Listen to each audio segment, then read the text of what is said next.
Saludos a todos.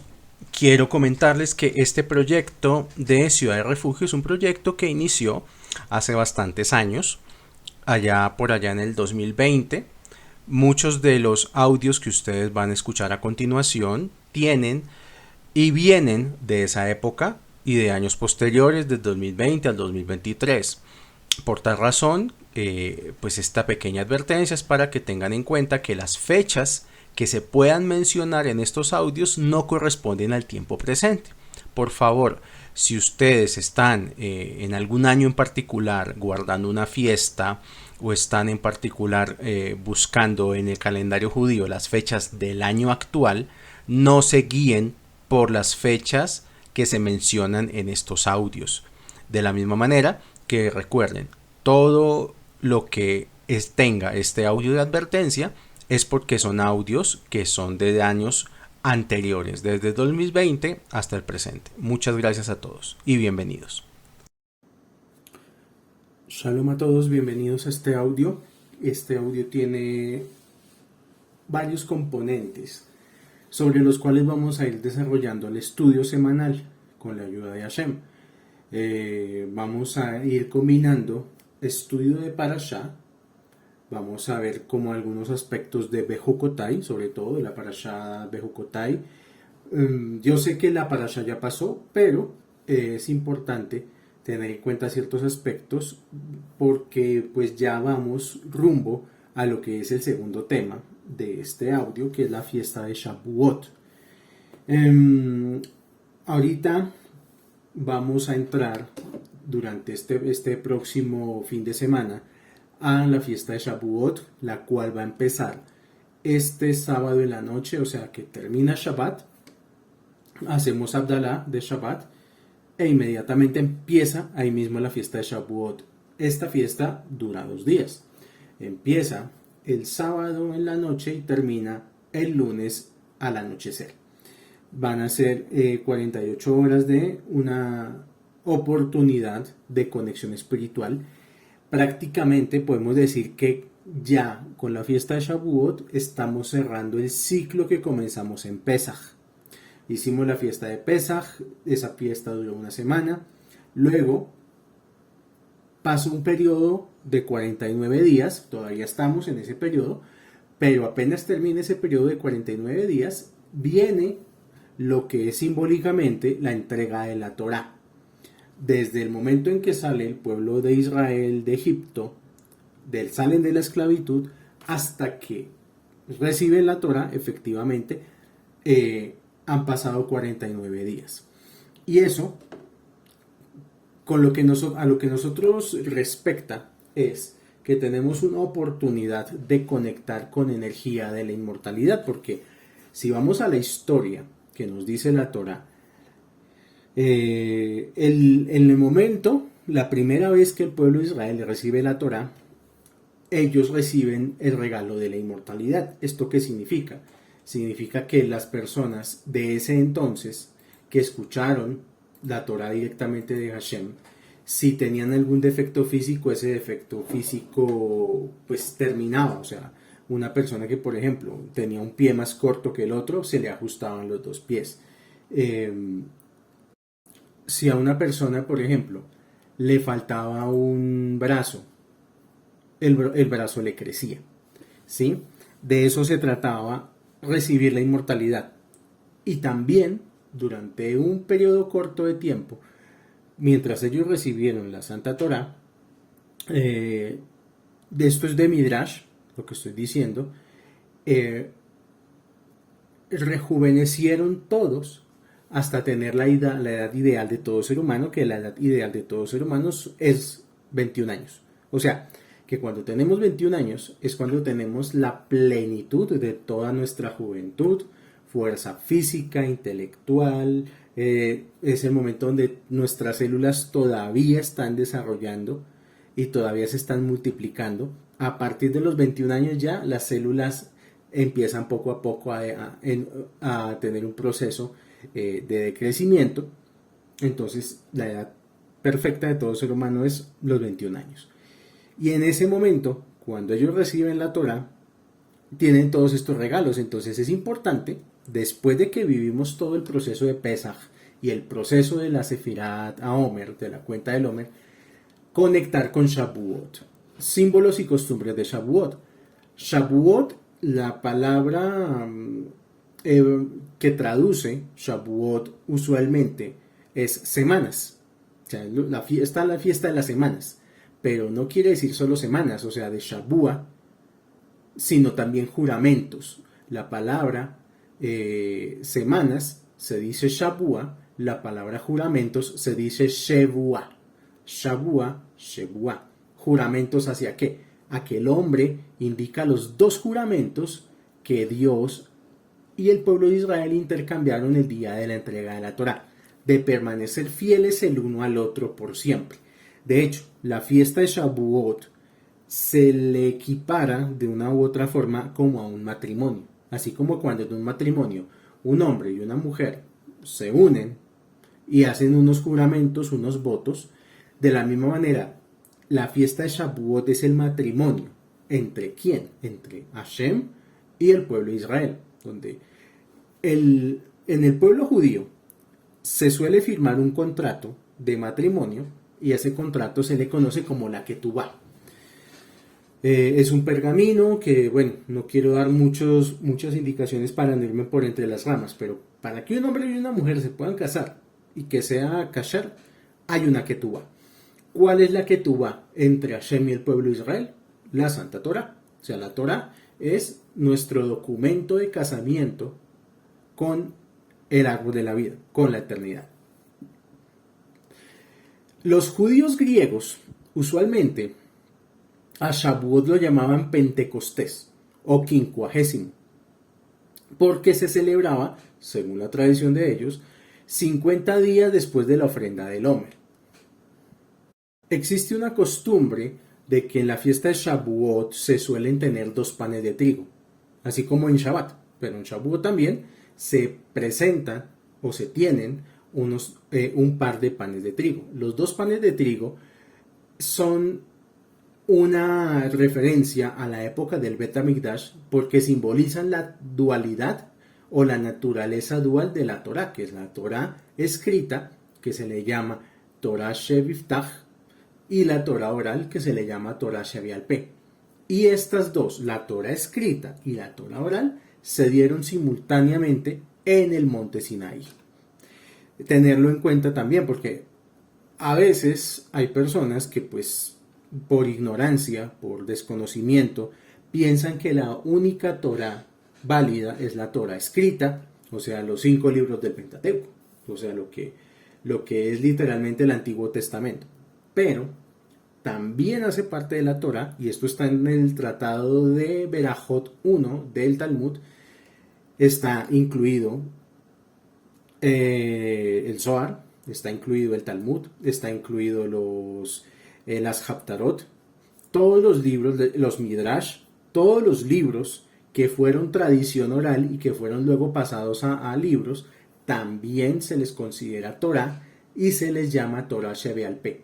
Esto lo digo porque hay personas que generalmente vienen más como de la parte del cristianismo o de la parte del mesianismo y ellos dicen que ellos no estudian Talmud porque el Talmud es obra de hombres. Pero pues es parte de la ignorancia de la persona, porque la Torá oral es la interpretación de cómo trabajar con la Torá escrita. Porque, por ejemplo, si hablamos de Misbot, en la Torá escrita nunca aparece que el hombre debe cubrirse su cabeza con una kipá. Entonces, ¿de dónde sale eso? De la Torá Shevial Peh. Hashem, en el mismo monte Sinaí, autoriza a los sabios a ser aquellos los que deben transmitir las palabras de la Torá al pueblo de Israel. Entonces hay que tomar muy en serio cuando estudiamos Talmud, cuando estudiamos libros de sabios, y no simplemente decir que son palabras de hombres, porque pues eso es inexacto de todo punto de vista. Otra cosa que es importante de el día de la entrega de la Torá, el día en que se dio la Torá fue un Shabbat. Si la Torá hubiese sido entregada en un día de la semana, algunos judíos hubieran pensado que, dado que el Shabbat es un día de descanso, deberían tener un descanso también del estudio de la Torá. Al darnos la Torá en un Shabbat, Dios nos muestra que no solo se nos permite estudiar la Torá en Shabbat, es el día ideal para estudiar Torá, sino que debemos dedicar el día santo por entero para estudiarla y dedicarnos al culto divino. O sea, muchas veces, por cuestiones de trabajo, es muy difícil estudiar Torá entre semana. El día ideal para recibir la energía de la Torá y el estudio de la Torá de mejor manera, Shabbat. Shavuot también se le cuenta como un día de juicio para los árboles frutales. Algunas comunidades suelen ofrecer ofrendas frutales en Shavuot. Esta fiesta no tiene un componente halágico fuerte como si lo tienen otras fiestas que Pesach tiene alhaja fuerte, Sukkot tiene alhaja fuerte, Rosh Hashanah, Yom Kippur.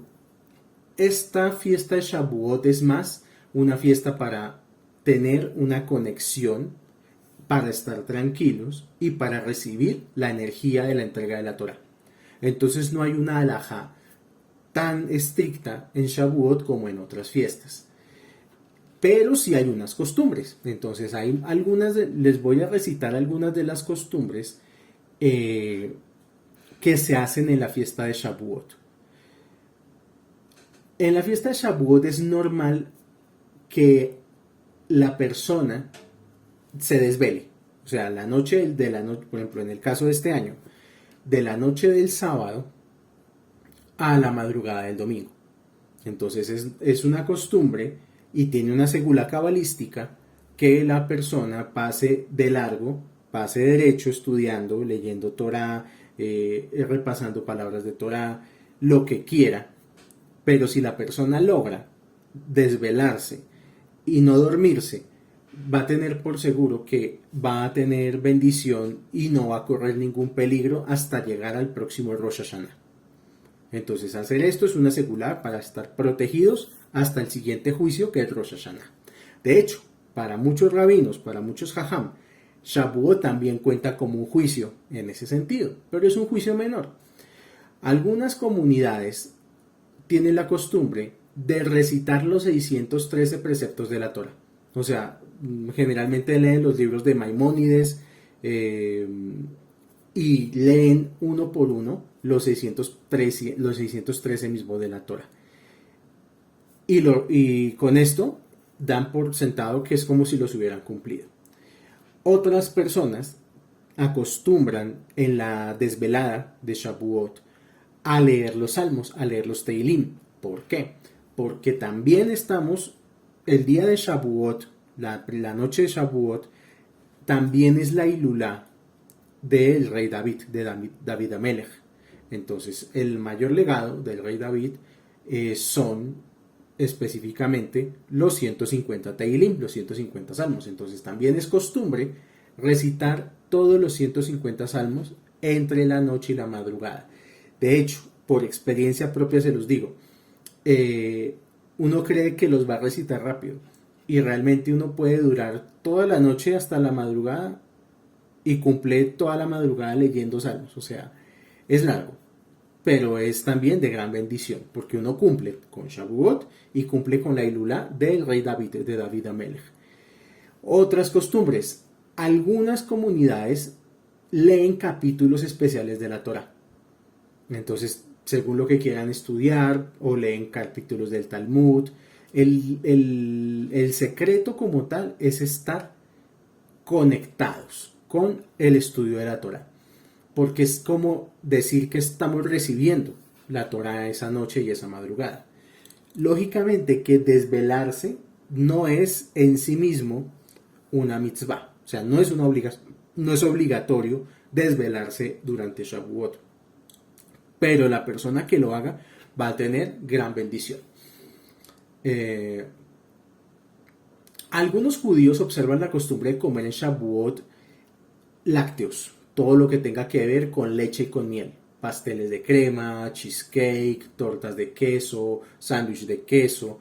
No consumir en Shavuot cosas de sal, saladas, o picantes o amargas, avinagradas, nada de eso, porque pues la idea es que la Torá se asemeja a la leche y la miel. Entonces, para poder conectar con la fisicalidad de la Torá, hay que comer durante la noche de Shavuot lácteos, básicamente.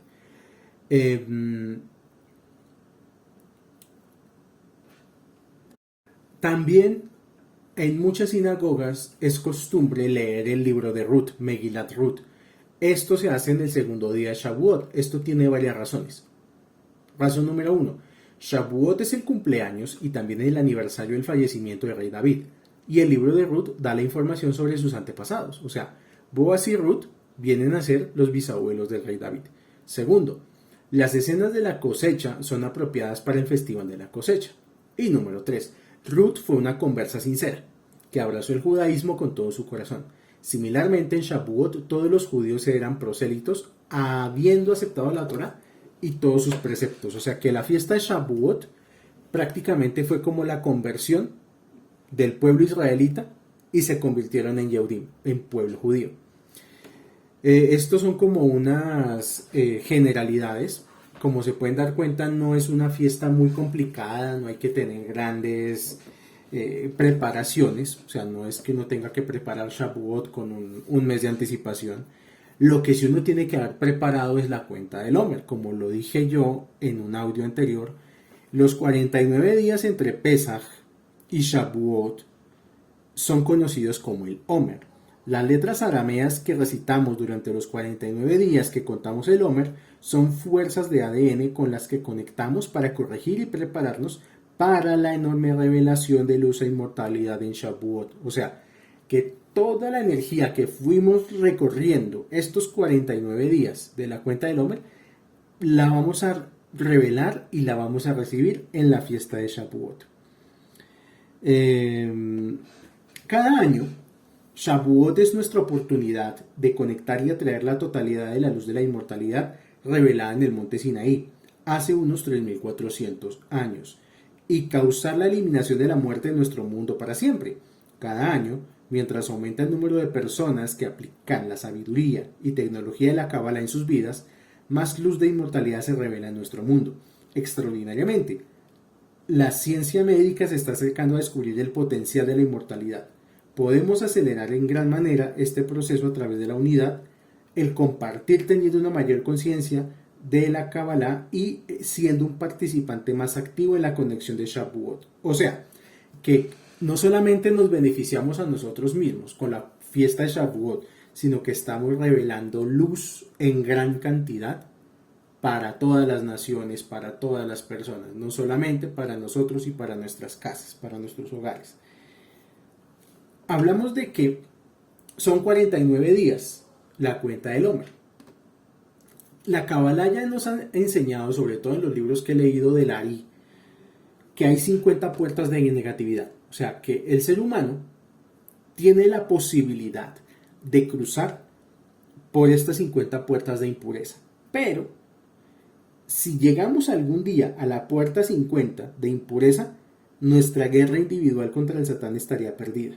O sea que un ser humano puede caer muy bajo, pero tiene que llegar hasta cierto punto, porque si pasa la puerta 50 de la negatividad, esa alma se perdería. La creación tiene una forma de salvaguardar que las almas no se pierdan, y es a través de la cuenta del Omer. Porque cuando contamos el Omer, elevamos las chispas de luz que están atrapadas en las 49 puertas de impureza personales. Y esto yo lo hago extensivo, no solamente son las puertas de impureza que hemos abierto en esta vida presente, sino incluso en vidas anteriores. O sea que tenemos que tener esa conciencia que al atravesar las 49 puertas de la Sefirat HaOmer estamos alejándonos de las puertas de impureza que hemos abierto. Y por eso es que los 49 días del Omer se dividen en 7 semanas. Cada una de las 7 semanas corresponde a cada una de las 7 sefirot. O sea que todas las 7 semanas estamos pasando por el árbol de la vida. Cada uno de los días. La primera semana del Omer corresponde a Geset. La segunda a Geburah. la tercera a Tiferet, la cuarta a Netzach, la quinta a Jod, la sexta a Yesod y la séptima, que es en la cual estamos, a Malhut. Está escrito en la Torá lo siguiente, en Levítico capítulo 23, pasuk 15. Desde el día antes de Shabbat, el día que ofrecieron el haz de la ofrenda horneada, o sea, el Omer Atefuná, cuenten 7 semanas. O sea, la Torá en Levítico nos dice hay que contar 7 semanas. Ahora va a decir el Zohar. El Zohar dice, deben contar ustedes por sí mismos, como está escrito, y ella debe contar por sí sola 7 días. Esto está en Levítico 15:28. De la misma manera que ella contó por sí misma, ustedes deben contar por sí mismos. El Zohar explica el secreto del conteo del Omer con el secreto del conteo de 7 semanas limpias.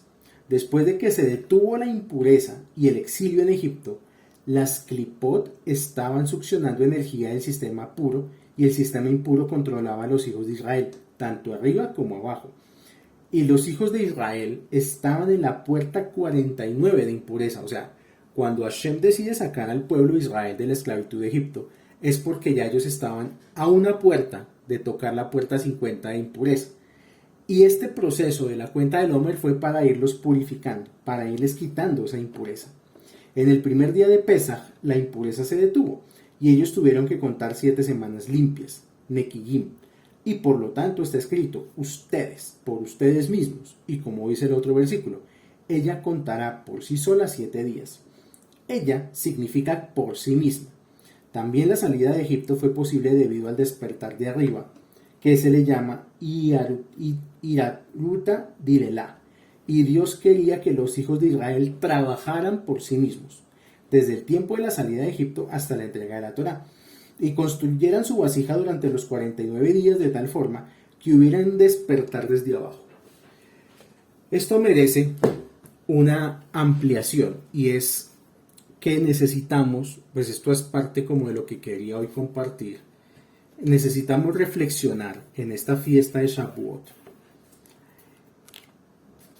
ya que es la entrega de la Torá, ya que Shavuot viene a ser la entrega de la Torá, una pregunta que uno podría hacer a las personas y pues de paso a cada uno le hago esta pregunta y la persona que la quiera responder está bienvenido a responderla en el grupo.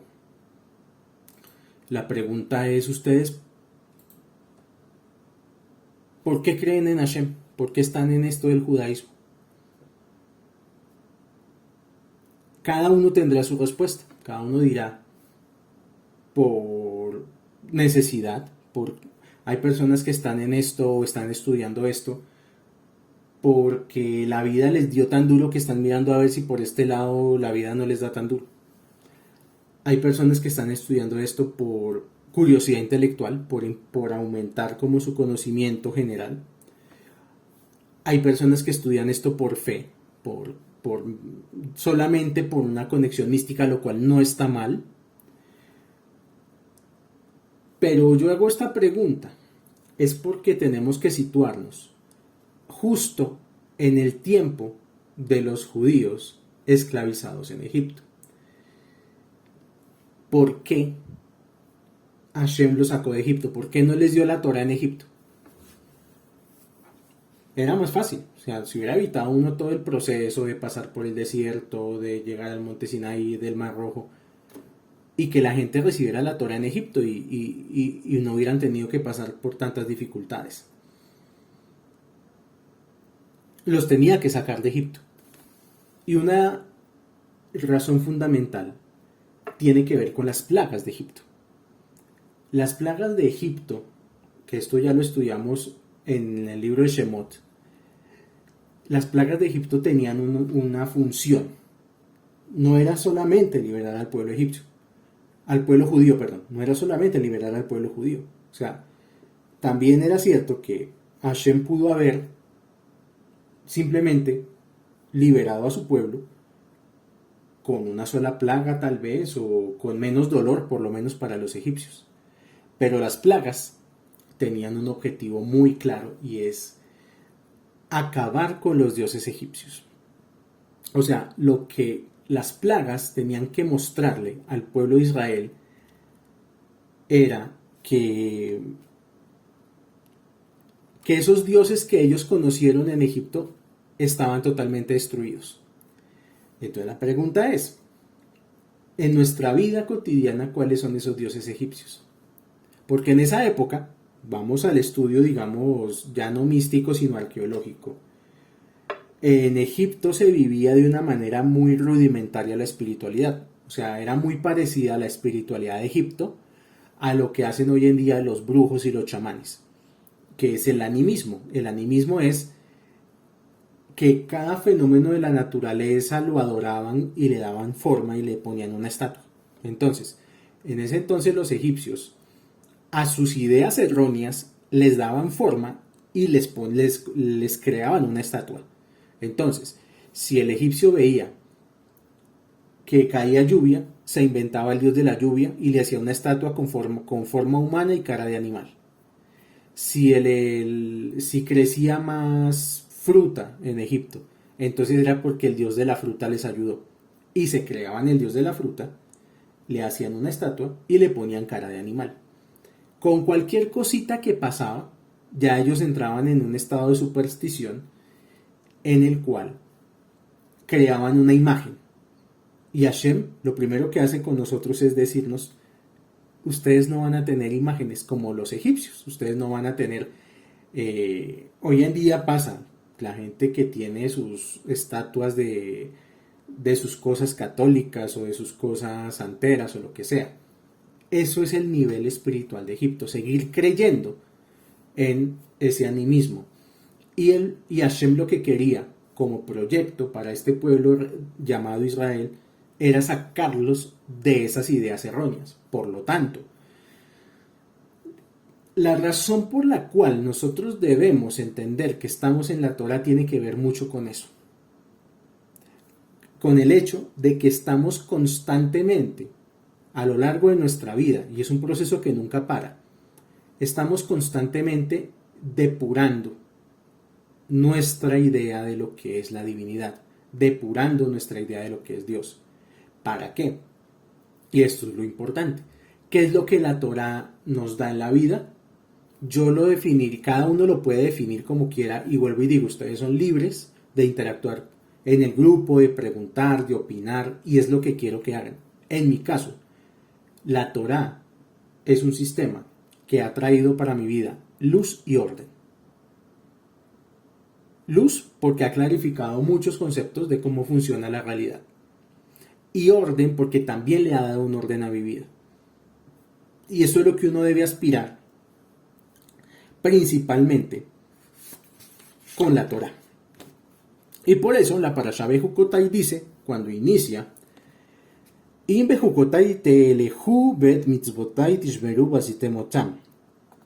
Benatati gishmechem beitam benatena aaret yebula bet chasadegiten piryo besihich lachem dayish et batzir ubatzir yasich et shara bachaltem lamechem lasoba bishaptem labetach beartzechem. Dice así: si en mis decretos andareis y a mis preceptos cuidareis y los realizareis a estos, entonces concederé vuestras lluvias en sus tiempos y dará la tierra su producto, y el árbol del campo dará su fruto frondoso, y alcanzará para vosotros la trilla hasta la vendimia, y la vendimia alcanzará hasta la siembra, y comeréis vuestro pan para la saciedad, y habitaréis con seguridad en vuestra tierra.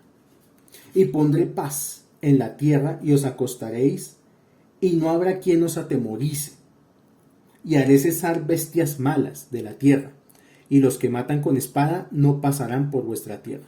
Clarísimo. ¿Cuál es el secreto para vivir tranquilo en este mundo? Inbejugotai tejelejú. Andar en los decretos y andar en los preceptos. O sea, andar en los decretos, cuidar los preceptos. O sea, que uno tiene que todo el tiempo estar perfeccionando su Torah, perfeccionando la Torah de su casa. Lo cual es difícil, lógicamente, porque cada persona venimos de un pasado y de alguna manera cada uno de nosotros está lidiando con su Egipto del pasado, con los dioses que adoró en el pasado.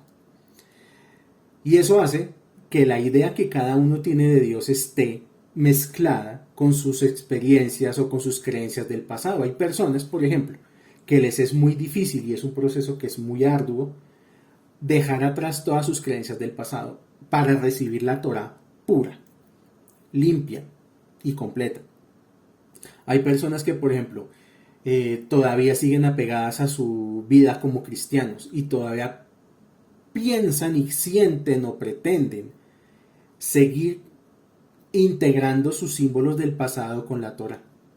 Eso va en contra de lo que dice aquí, porque lo que está diciendo aquí la Torá es que tiene uno que andar en los decretos de la Torá y cuidar los preceptos de la Torá. Entonces, todo el tiempo, nosotros los seres humanos vamos a estar en una discusión con la Torá. Va a haber cosas que nos fascinen de la Torá, va a haber cosas que nos llamen la atención poderosamente, va a haber cosas con las que no estemos de acuerdo, va a haber cosas con las que estemos peleando, que no nos llenen de la Torá. ¿Está bien? O sea, siempre va a haber ese diálogo y ese enfrentamiento entre la Torá y cada uno de manera individual. Lo que cada uno tiene que saber es, bueno, y para eso tendría yo que hacer una pregunta. Vuelvo y les digo, cada quien me la responde si quiere en el grupo. ¿La Torá es difícil o es fácil? Cada uno que piensa. ¿Qué piensa? ¿Será fácil o será difícil la Torá? Algunos dirán, la mayoría, y me incluyo, la Torá puede ser algo difícil. Pero la respuesta es no, la Torá no es difícil. El problema está en nosotros. O sea que si yo peleo con lo que está en la Torá, es por lo que llevo por dentro. Pero realmente guardar Shabbat no es difícil. Pues de hecho la mayoría de las fiestas de la Torá tienen que ver con comida. Shavuot, hay que comer lácteos. O sea, con comer lácteos en la noche de Shavuot ya uno está cumpliendo. ¿Eso es difícil? No es difícil. No comer leche con carne es difícil, no es difícil. Lo que es difícil es nuestra forma de pensar frente a la Torá, porque cada uno quiere hacer lo que quiere hacer. Entonces hay personas que acomodan, por así decirlo, la Torá a su relato personal y a su forma personal de ver las cosas. Pero eso no es culpa necesariamente de la Torá, sino es una situación de una lucha interna que vamos a tener toda la vida para seguir en los decretos, andar en los decretos y cuidar los preceptos. Pero aquí dice que toda bendición parece que dependiera de estar apegado a esta sentencia. Imbe Jukotai Telehu Bet Mitzvotai. Decretos y preceptos. ¿A qué se refiere con los decretos? Andar en los decretos significa estudiar Torah. Y cuidar los preceptos significa las misbot.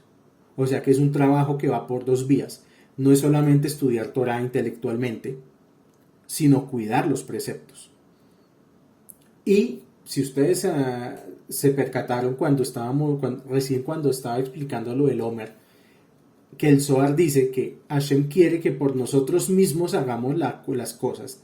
También quiere decir que tenemos que por nuestro propio esfuerzo trabajar, luchar en el mundo. O sea, esto también derriba un mito que es el de las personas que tienen el sueño de que solamente van a estar comiendo, durmiendo y estudiando Torah.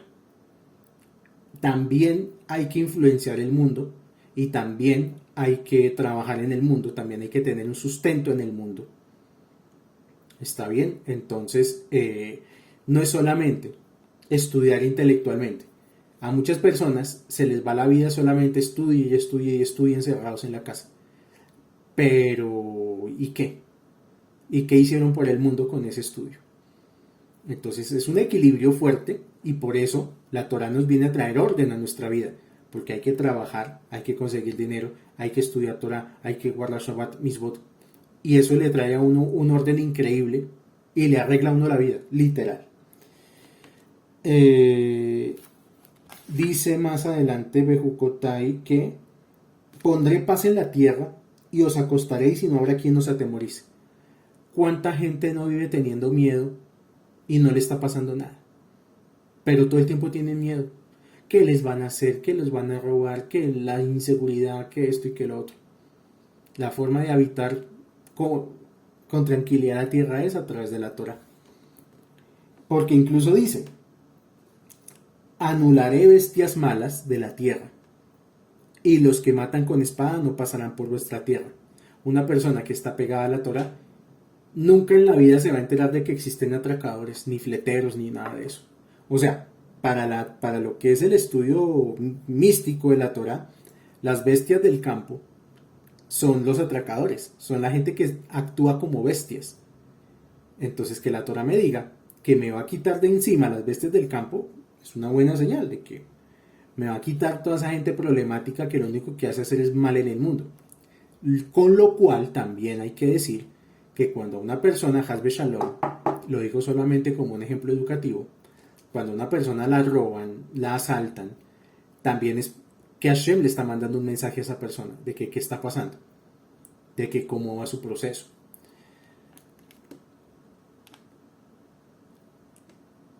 Y perseguiréis a vuestros enemigos, esto es el versículo 7 del capítulo 26 de Levítico, perseguiréis a vuestros enemigos y caerán ante vosotros.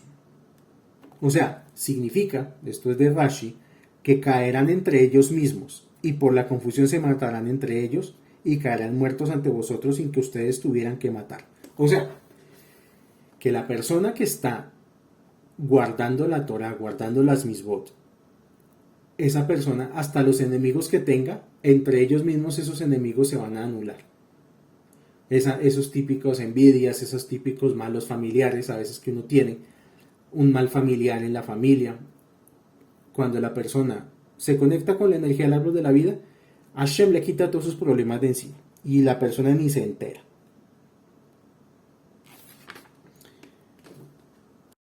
Hasta aquí viene como la parte chévere de esta Parashá Bejucotai. Luego, Levítico, a partir del capítulo 26, versículo 14, viene a traer algo que se llama las Tojajot. Las Tojajot son las reprensiones.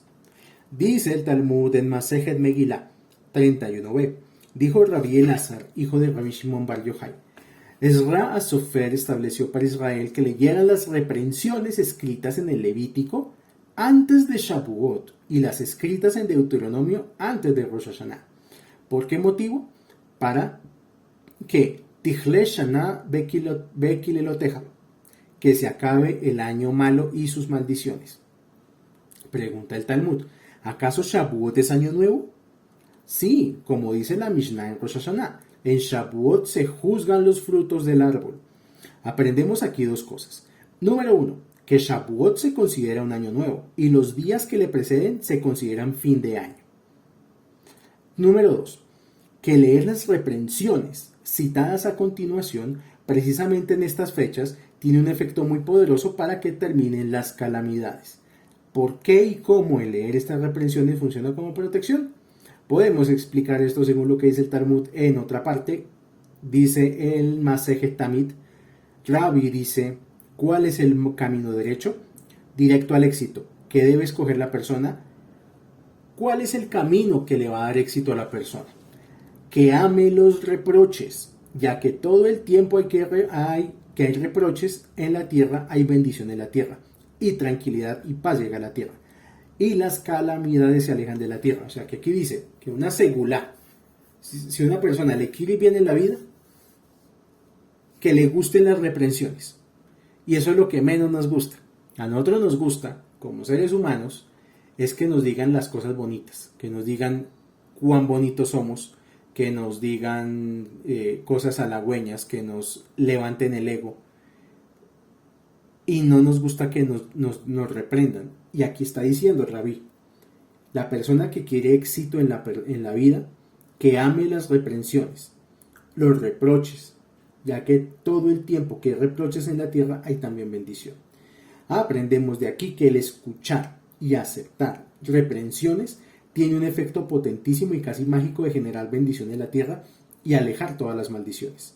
Según esto se entiende muy bien que el leer estas reprensiones antes de fin de año y aceptar el reproche ayuda a que finalice el año y sus desgracias y que se inicie un año bueno y sus bendiciones. Amén.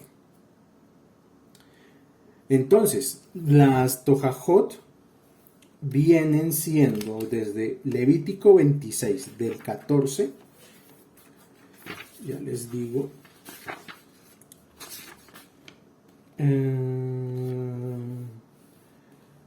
hasta el 46,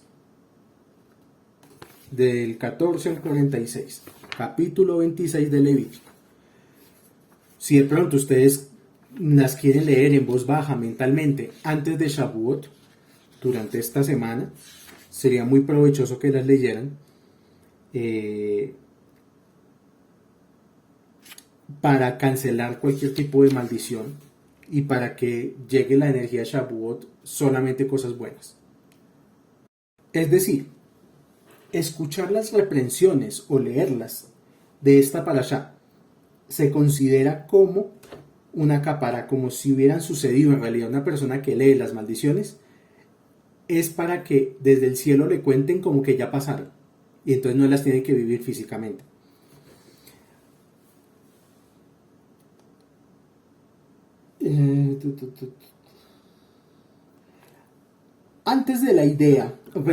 Acerca de la idea que en Shavuot se considera año nuevo, porque se juzga el fruto de los árboles, cabe la pregunta, ¿qué tiene que ver el año nuevo del árbol con la persona? Además, todos sabemos que el año nuevo de los árboles fue en Tu Bishvat, o sea, ya pasó. Aquí nos está diciendo es que lo que se juzga es el fruto. El árbol tiene raíz, troncos, ramas y hojas, pero lo principal del árbol es el fruto. Así también la persona tiene cuerpo, casa, mujer, negocios, etc. Sin embargo, todo eso vale la pena cuando hay frutos. ¿Cuáles son los frutos del ser humano? Los frutos del ser humano son la superación personal, moral y espiritual, que es el objetivo de todo este misterioso mundo. En Shavuot se juzgan los frutos del árbol, ya que es el día de la entrega de la Torá, y se considera año nuevo para definir cuánto fruto, cuánta superación intelectual y moral obtendrá la persona el año entrante. Todas las bendiciones materiales que se ofrecen en esta parashá son medios para tener tranquilidad necesaria para poder superarse cada día más. Por eso, la persona debe emocionarse y prepararse para este gran día de Hag Shavuot. La persona, entre más superación personal tenga, más ayuda le llega del cielo en lo material. Pues ahorita no voy a entrar a comentar las maldiciones, porque pues no viene al caso ya. Yo creo que con haberlas ya les comenté dónde están en la Torá. Entonces ya con eso nos quedamos y pues cada uno tomará la decisión si las lee. Pero básicamente la persona que lee estas reprensiones se va a dar cuenta de que todo lo que a una persona le pasa en la vida tiene un motivo y que la Torá lo está advirtiendo. Dice un dicho, soldado advertido no muere en batalla. De alguna forma, esos también son las reprensiones. La pregunta es, ¿por qué se mencionan 98 maldiciones y tan poquitas bendiciones en este capítulo? O sea, leímos de Bejucotai como unos poquitos pesukim de bendiciones y casi que el resto de la parasha son maldiciones, 98 maldiciones de hecho. La luz quiere lo mejor para nosotros, pero hay una razón por la cual hay más maldiciones que bendiciones. Si todo fuese bueno, nadie pensaría siquiera en tomar el camino espiritual.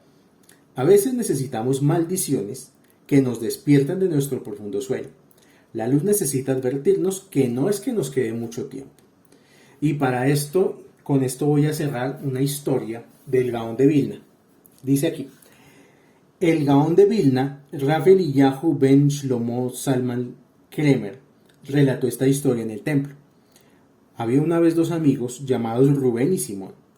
Ambos habían nacido el mismo tiempo, el mismo día, del mismo año. También estos dos amigos tenían la misma suerte. Lo que le ocurría a uno, le ocurría al otro, excepto una única cosa. La única diferencia entre estos dos amigos era que Simón se volvió rico, mientras que Rubén se volvió pobre. Un día, Rubén, el pobre, acudió a Simón el rico y le pidió prestado dinero. Simón dijo, por supuesto te lo daré, eres mi amigo más cercano. Pero al pasar unos años, Simón se hizo pobre y Rubén se hizo rico. Esta vez fue Simón quien fue a visitar a Rubén para pedirle un poco de dinero para poder comer. Pero Rubén no le dio nada de dinero a su amigo. Finalmente, los dos mueren y ascienden al mundo superior. Simón fue llevado directamente al jardín del Edén porque era una persona justa, un tzadik. Pero Rubén fue condenado a regresar a este mundo. Simón dijo, yo bajaré con él, y regresó al mundo como una persona pobre que recolectaba dinero para caridad. Al final había llegado a un punto en el que no tenía más nadie a quien pedir, así que investigó entre la gente de su ciudad si había alguien nuevo a quien pudiese pedirle dinero. Ellos le dijeron que había una persona, pero que esa persona era tacaña, al cual más que nunca daba nada. No obstante, a pesar de que el mezquino vivía en la cima de una montaña alta, Simón fue de todos modos. Le tomó horas a Simón para llegar a la cima de la montaña. Cuando finalmente tocó la puerta del mezquino, un sirviente abrió la puerta y le preguntó qué quería. Simón dijo que había venido a pedir sedacá. El sirviente le dijo, eres un incauto, todos saben que mi amo no da caridad. En este momento el mezquino, y este mezquino era la reencarnación de Rubén, se acerca a la puerta a ver qué ocurría. El sirviente dijo, aquí hay alguien pidiendo sedacá. Rubén el mezquino echó fuera a Simón el pobre, y Simón cayó por las escaleras y murió. En aquel instante los ángeles lloraban. ¿Cómo una persona tan justa puede morir de esta manera? Y al mismo segundo que el Gaón de Vilna relataba esta historia, una de las personas que lo estaba escuchando en el templo exclamó, no, no puede ser que no tenga la oportunidad de remediar mi terrible pecado. Esta persona era Rubén. De esta historia aprendemos que nunca vamos a saber cuándo se nos va a presentar nuestra última oportunidad de corregir algo. Debemos hacer nuestro mayor esfuerzo en cada momento y recordar nuestro verdadero objetivo. Por lo tanto, necesitamos maldiciones que nos recuerden qué es lo que es verdaderamente importante en este mundo, a fin de que podamos despertar para hacer nuestro trabajo espiritual. Cualquier pregunta, duda, inquietud con respecto a la fiesta de Shavuot que de pronto no haya quedado clara, o con respecto al audio, lo mismo, cualquier comentario que quieran dejar ahí en el grupo, estaré pues muy atento para escucharlos y tener una retroalimentación. Espero que todos podamos, con ayuda del cielo, conectar con esta fiesta de Shavuot, y que podamos tener la intención, ojalá podamos todos desvelarnos estudiando Torah. Mi recomendación personal es que lo hagamos por el bien de nuestro país, por el bien de Colombia. Ya ha terminado la primera parte de la jornada electoral. Como les comenté en el audio de la semana pasada, Hashem nos está abriendo una puerta para no caer en el abismo. Tenemos algo de tiempo todavía y con la ayuda del cielo en la segunda vuelta, Colombia va a salir victoriosa y vamos a poder evitar un gobierno nefasto. Lo voy a decir con la palabra que es. Necesitamos pedirle mucho a Hashem que nos cuide de un gobierno de Petro o de cualquiera de sus secuaces, porque cuando la libertad se va, muy difícil vuelve. O sea, estos tipos entran, toman el poder, y cuando lo toman, quién sabe cuándo lo volvemos a ver. En Cuba hace más de 60 años están en eso. En Venezuela hace más de 20. Entonces, más que pensar en unas elecciones, es acumular mérito en el cielo para que podamos seguir viviendo como personas libres de un yugo, de una dictadura, para que podamos tener, con la ayuda del cielo, un país mejor, próspero, porque es innegable que hace falta muchas cosas, es innegable que hay injusticias, es innegable que hay mucha gente pobre y que hay que ayudarla, pero eso no significa que tengamos que caer en manos de un faraón. Entonces, pues mi petición para todos es que ojalá puedan hacer Shavuot teniendo esto en intención, pidiéndole a Hashem mucha misericordia para Colombia, para que podamos seguir teniendo un país con libertades y con esperanza de poder mejorar. Shalom, shalom para todos. Cualquier cosa quedo pendiente de sus comentarios.